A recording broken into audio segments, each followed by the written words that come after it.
evening, everyone. I am extremely honored to be up here tonight to introduce Lisa Shepard as she gets inducted into Stockton's Hall of Fame. I've been coaching here at Stockton for the past 20 years, and in that time I've been blessed to work with some amazing athletes, and Lisa was definitely one of them. Shep came from Oakcrest High School right down the road, and we had known about her. We'd watched in the papers, went to see her jump, and Coach Preston and I, recruited her, wanted her to come, and up until August, we had no idea if she was coming. Never told us. All of a sudden, we get an email, and I'm coming. So we're extremely happy. Lisa was the type of athlete that kind of came into practice, did her thing, and quietly slipped away. Sometimes didn't even know she came to practice. I wondered sometimes if she was actually there. But when she was there, her focus was to win. And her focus at Stockton was to win. And she went on to finish her doctorate in PT, became a doctor in PT.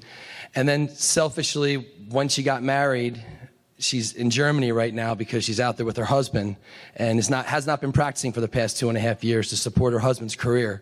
And that's the kind of person she is. She's amazingly caring and always puts herself behind the others around her. So I think that absolutely deserves a round of applause for what she supports her husband.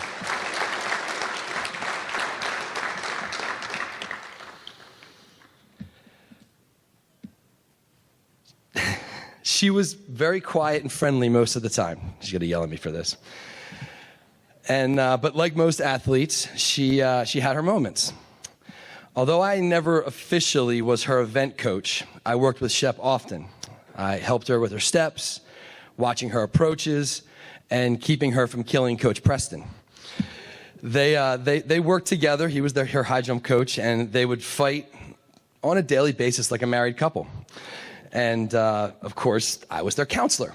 So she would get upset and walk away. He would get upset and walk away and look at me. You go talk to her. I can't deal with her right now. And eventually they both make their way back to the high jump mat, heads turned the other way. They'd make up and be fine, and my job was done. When I thought back over Lisa's career, she had an amazing career, and I'll get to those stats a little bit later. But there was one moment that stood out, and it's funny story, and you actually have a little picture of it in your books if you want to go to page 15, but I would wait so you don't ruin the story. So it was the 2008 National Championships at Ohio Northern, and I kind of have to preface this story. When Lisa comes up, you'll see she's a beautiful young woman, very thin, so you'd figure she's an athlete. She eats well, granola bars, power bars, things like that. No. She was pretty much less healthy snacks, and one of her biggest problems was gummy worms. I don't know if you remember gummy worms, but bags upon bags upon bags. There could be 2 or 3 of them in her bag at one time. And so the story starts again. Lisa and we had a freshman that qualified for nationals that year, so Coach Preston took them out to the meet. It was one of the first years that they started streaming the NC2A championships online. So it was great. I was a computer teacher during my prep. That's when she was jumping, so I logged onto the computer. I was all excited to watch her jump. So it was new, so they're panning around, and they're looking at different events that are going on, and they get to the high jump. I'm like, yes, the high jump. Looking for Lisa, looking for Tori, don't see them. All of a sudden, it zooms in. It's Lisa, sitting on the ground, eating a bag of gummy worms. I was like, oh my Lord, this is what, she's not even stretching. She's just sitting eating gummy worms. So it pans, and it zoomed in on her, so you didn't know it was her. Zooms back out again and pans around a few more events, goes back to the high jump, see a few jumps, did actually get to see her jump. And it comes back about 15 minutes later, and it zooms back in again on her. And she's back with a bag of gummy worms in her hand during the competition, except this time, there's about 5 other girls from other colleges standing around her. And it looked like a drug deal was going on. She's handing them gummy worms so their coaches don't see them eating them.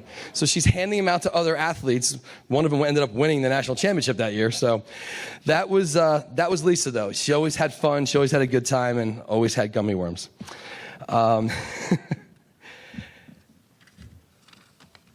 Before I bring Lisa up to accept this great honor, I'm going to share with you her accomplishments, which are pretty amazing. Lisa was a member of the track and field team from 2006 to 2010. She was a 6-time All-American in the high jump. Just so you have an understanding of that, 24 individuals in the entire country, Division I, II, and III, were All-American that year in the high jump. She was an 8-time NJAC champion in the high jump. I have to kind of put a little note on this because when I sent the information to John, I put down 7-time. And I quickly got a message from Lisa saying, no, it was 8. The NJAC results are wrong on the internet, so I can't take the blame, but you were 100% right, 8 times. She was national runner-up in the high jump 2 times in her career. She finished 3rd in the high jump at the NCAA National Championships 3 times. She holds our school record for the indoor and outdoor high jump, 5'6" and 5'7". She is 2-time COSIDA Academic All-American, 2010 first team, 2009 second team. She's 2-time COSIDA Academic All-District in 2009 and 2010. And she was a 2-time Stockton Female Athlete of the Year. Ladies and gentlemen, I'm honored and proud to present to you 2017 Hall of Fame inductee, Lisa Shepard. Well, now that you guys know the secret to success is gummy worms, I'll move on. When I came in second at Nationals, I told my brother, and his response was, "Way to go, you're the first loser." So this was one of many interactions that kept me relatively humble. And being acknowledged tonight with the other inductees is also humbling. The other inductees, as well as those who have been inducted in previous years, demonstrate the competitiveness of Stockton athletics. It is an honor to be recognized tonight and to join them in the Hall of Fame. Stockton has been a part of my life even before I went to school here. In elementary school, I came here for a summer basketball camp. I came here in middle school for the science fair. I fished on Lake Fred and seen the Harlem Globetrotters play here. I even watched the Stockton pole vaulters finishing up drills on the track before I competed in the Cape Atlantic League Championships when I was in high school.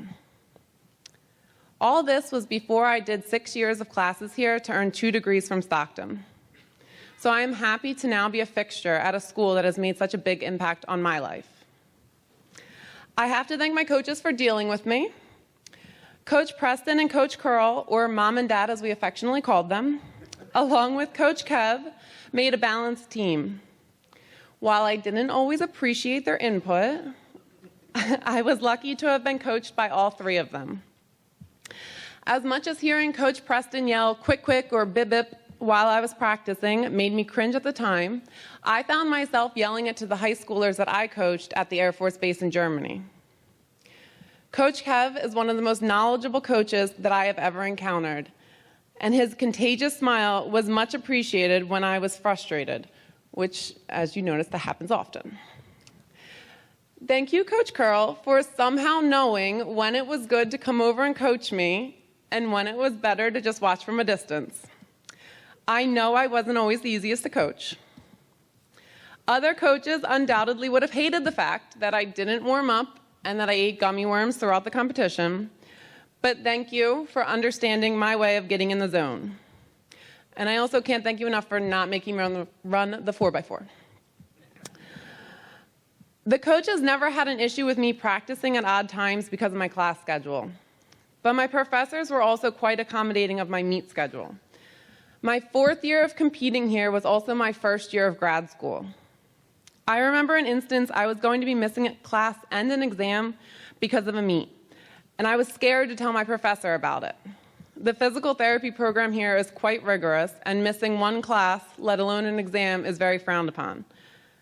But I was shocked when she quickly changed my exam schedule without a problem, and she also wished me luck. I remember that there was an article about me from the Press of Atlantic City's sports section hanging on the bulletin board in the physical therapy department, where the PT professors normally posted all the information about upcoming events and seminars. Even though we're a Division III school, the support the professors give the athletes is amazing, and I could not have competed and completed my degree if it weren't for them. Finally, I'd like to thank my family and friends. There's a lot of downtime at track meets. At the bigger meets like ECACs, I would spend about an hour competing during an entire 2-day meet. So the majority of my time was spent hanging out with the team. If it weren't for them, I wouldn't have made it for 4 years. This became very clear to me when I went to nationals for the first time, and it was just Coach Preston and I in Wisconsin for 3 days. So thank you. Thank you to my closest friend, Ashley, who's here with me tonight. She's also my hotel, along with her husband, while I'm visiting. And for also providing me so much wisdom for writing my speech today. Thanks to my relatively new family, my father-in-law, for coming out, especially since my husband couldn't be here. It was my mom who discovered that gummy worms were from Target, they had to be from Target, were my key to success. She made sure that I had at least one bag for every meet. Both of my parents were incredibly supportive of all of my athletic endeavors, but it was definitely easier for my dad because he was able to give me sports advice and practice with me. My mom doesn't understand sports, but she understands me and my love for snacks. My sister was really my first high jump coach. I knew how to jump before I ever tried it, just from watching her when she was in high school. She set the bar, literally, and being the younger sister, I set the bar higher. But if it hadn't been for her, I probably wouldn't be up here tonight. My dad was always my biggest fan and favorite coach. He passed away a day after watching me win my 4th NJAC championship here at Stockton. So thank you to Stockton for giving me the opportunity to make my dad proud, both then and now. Thank you to everyone here and everyone at Stockton for this recognition. It is truly an honor to forever be a part of a school that has made such an impact on my life. Thank you.